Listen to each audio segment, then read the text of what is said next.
a Bíblia diz que Deus diz a Elias: vai, porque eu já escolhi alguém para te suceder no ministério. Se tu não queres prosseguir no ministério profético, Deus já havia escolhido um homem para prosseguir ou dar continuidade ao ministério profético.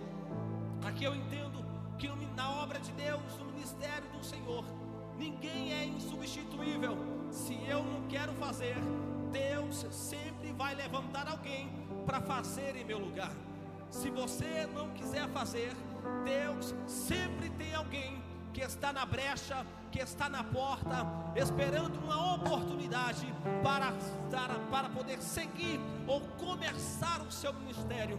Se você não quer cantar, tem alguém que está no banco doido por uma oportunidade para cantar para o Senhor. Se eu não quiser pregar, tem uma geração inteira que Deus está preservando, esperando apenas uma oportunidade para pregar. Deus não depende da minha capacidade, Deus não depende de mim. Aliás, sou eu que dependo do Senhor. Se não for dado do céu, nada um homem pode ter. Se Elias queria parar no ministério, Deus já havia escolhido Eliseu para prosseguir em seu lugar. E a Bíblia diz que quando Elias encontra Eliseu, Eliseu estava cuidando dos bois do seu pai. A Bíblia diz que Elias pega a capa que estava sobre ele e passa sobre Eliseu. Eliseu sabia quem era Elias. Eliseu sabia da fama de Elias. Eliseu sabia que Elias era profeta, homem de Deus. E com este sinal que Elias deu, Eliseu entendeu, porque era homem sensível a ouvir o chamado de Deus, e entendeu que Deus tinha uma grande obra em sua vida. E ele larga tudo, ele larga os carruagens de bois, ele mata os bois e vai seguir o profeta para aprender com o maior profeta de todos os tempos. E Elias viu que Elias tinha uma unção poderosa da parte de Deus.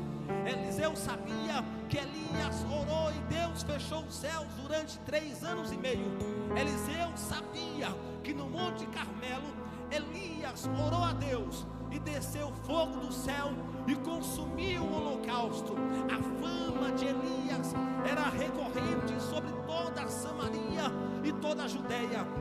Então a Bíblia Sagrada diz que Eliseu já propôs em seu coração: se for para eu substituir o maior profeta de Israel, eu não quero nada mais, nada menos do que a porção dobrada do Espírito que está sobre ele. E Eliseu vai aprender aos pés de Elias como Elias se portava, como Elias buscava a Deus, como Elias orava ao Senhor, como Elias tratava as pessoas que se aproximavam dele. Eliseu é um grande observador, e ele vai observando a forma que o profeta Elias tratava com todo mundo. E ele dizia: quando eu ficar no lugar dele, serei um profeta semelhante a ele. Porém, no seu coração ainda estava o desejo de uma porção maior do que estava na vida de Elias. Aqui eu entendo mais uma coisa, que a unção que Deus dá na vida de cada um é diferente. Não tem como alguém pregar igual a fulano, não tem como alguém cantar igual ou semelhante. Ou a unção é mais, ou a unção é menos. E como se dá isso, pregador? Quem busca mais, quem ora mais, quem medita mais, quem busca mais ao Senhor, certamente terá mais da parte de Deus para oferecer para o povo. Então Eliseu entende que isso se faz necessário para exercer o seu ministério, buscar a Deus, ter Deus presente em sua vida, ter Deus presente no seu ministério. Pois se Deus não fosse com ele, ele seria um profeta comum, ele seria um profeta normal. E olha que naquele tempo, como nos dias de hoje, nos dias atuais, existiam grandes profetas, e nós vamos ver aqui na frente, quando entrar no teor da mensagem que iremos falar nessa noite.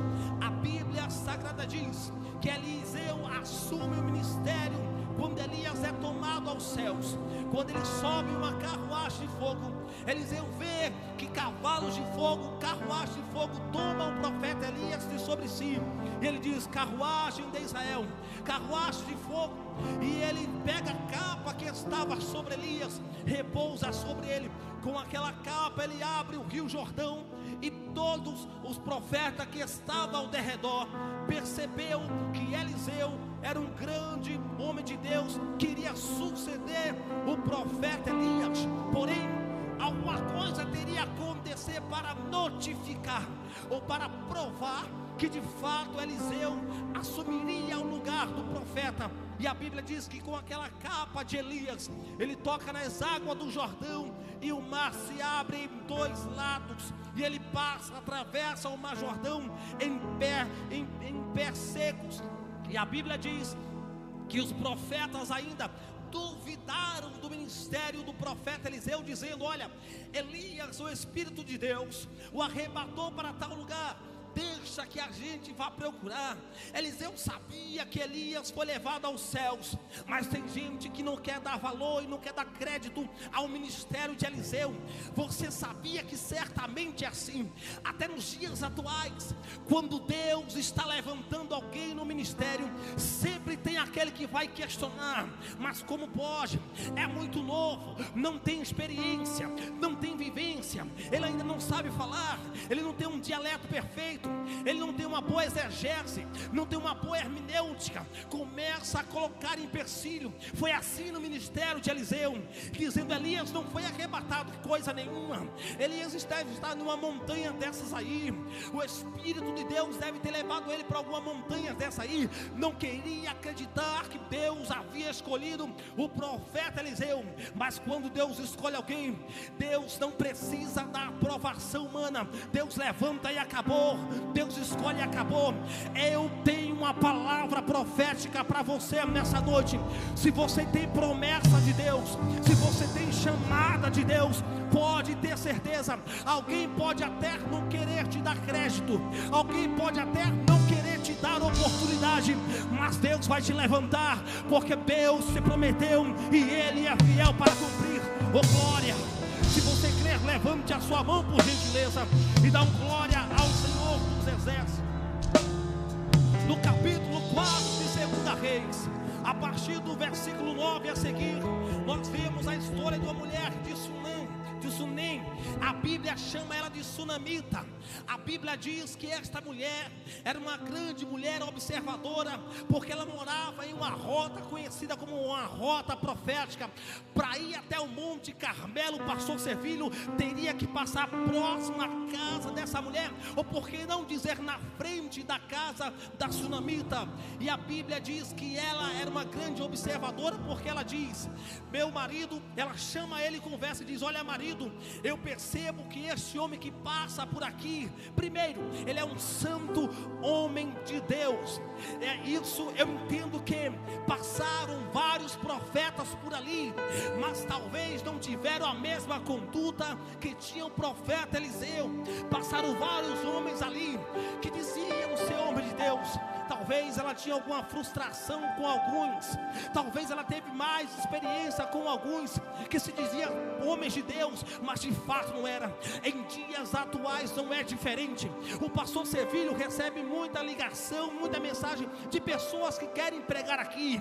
Pregar aqui é bom demais, o povo é alegre, é crente, é espiritual, o povo é pentecostal. Mas pode ter certeza, alguns que passaram aqui, o pastor Servilho não quer nem ver de volta aqui. Quando manda mensagem: pastor Servilho, tem um espaço para mim, o pastor diz: já está lotado, não tem como chamar o irmão agora, deixa mais para frente. E assim vai levando. Por quê? Porque passaram como homens de Deus, mas os frutos que ficaram deixaram a desejar, não eram homens de Deus como diziam ser. Então é a experiência que essa mulher tem. Vários passaram por ali naquela rota profética, ela observava e dizia: agora aquele ali é diferente. Chamou o marido e disse assim: vamos fazer aqui um